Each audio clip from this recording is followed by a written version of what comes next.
Go.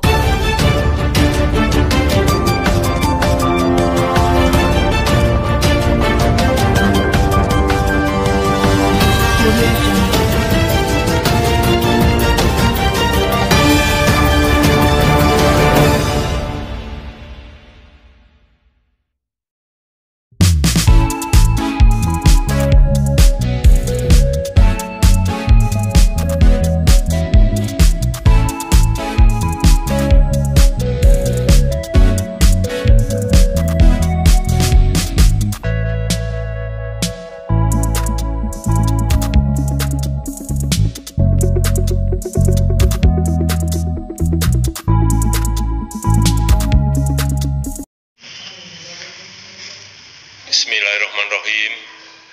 Assalamualaikum warahmatullahi wabarakatuh.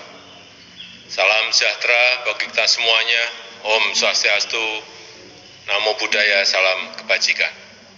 Bapak, Ibu, dan saudara-saudara sebangsa dan setanah air, penerapan PPKM darurat yang dimulai tanggal 3 Juli 2021 yang lalu adalah kebijakan yang tidak bisa kita hindari, yang harus diambil pemerintah meskipun itu sangat berat.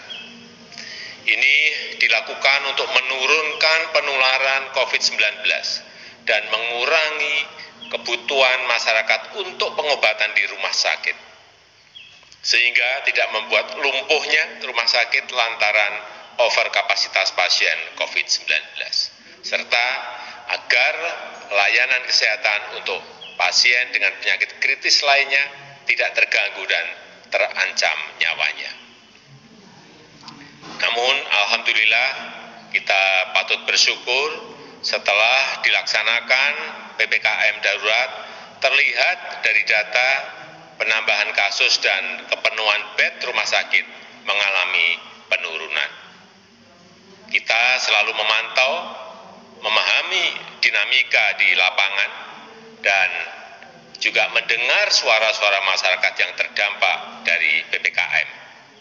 Karena itu, jika tren kasus terus mengalami penurunan, maka tanggal 26 Juli 2021 pemerintah akan melakukan pembukaan secara bertahap.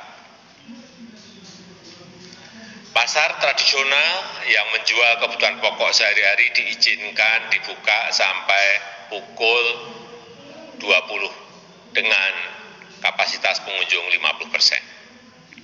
Pasar tradisional selain yang menjual kebutuhan pokok sehari-hari diizinkan dibuka sampai dengan pukul 15 dengan kapasitas maksimal 50%. Tentu saja dengan penerapan protokol kesehatan yang ketat, yang pengaturannya akan ditetapkan oleh pemerintah daerah.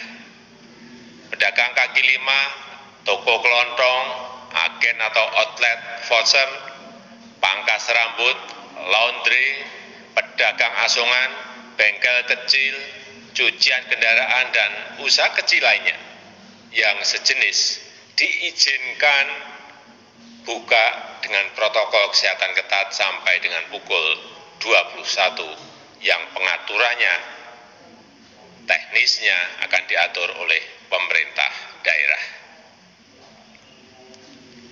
Warung makan, pedagang kaki lima, lapak jajanan, dan sejenisnya yang memiliki tempat usaha di ruang terbuka diizinkan buka dengan protokol kesehatan dengan ketat sampai pukul 21 dan maksimum waktu makan untuk setiap pengunjung 30 menit.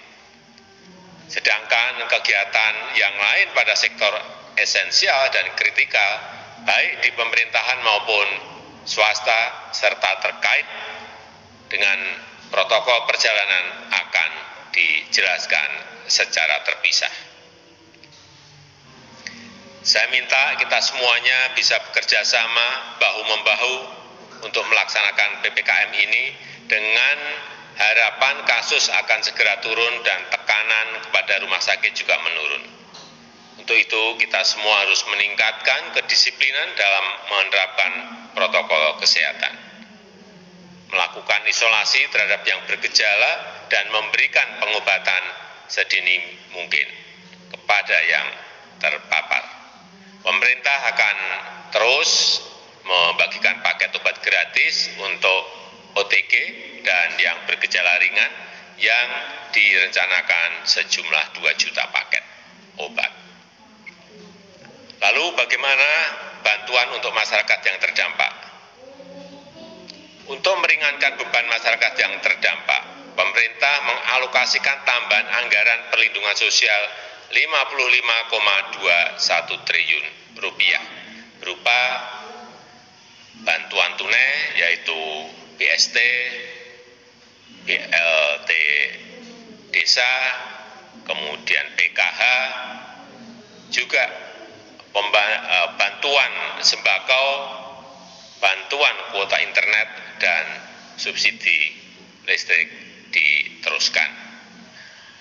Pemerintah juga memberikan insentif untuk usaha mikro informal sebesar 1,2 juta untuk sekitar 1 juta usaha mikro, dan saya sudah memerintahkan kepada para menteri terkait untuk segera menyalurkan bansos tersebut kepada warga masyarakat yang berhak.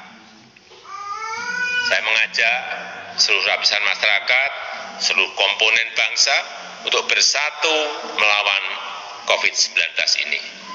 Memang ini situasi yang sangat berat, tetapi dengan usaha keras kita bersama, insya Allah kita bisa segera terbebas dari COVID-19. Dan kegiatan sosial, kegiatan ekonomi masyarakat bisa kembali normal. Terima kasih. Wassalamualaikum warahmatullahi wabarakatuh.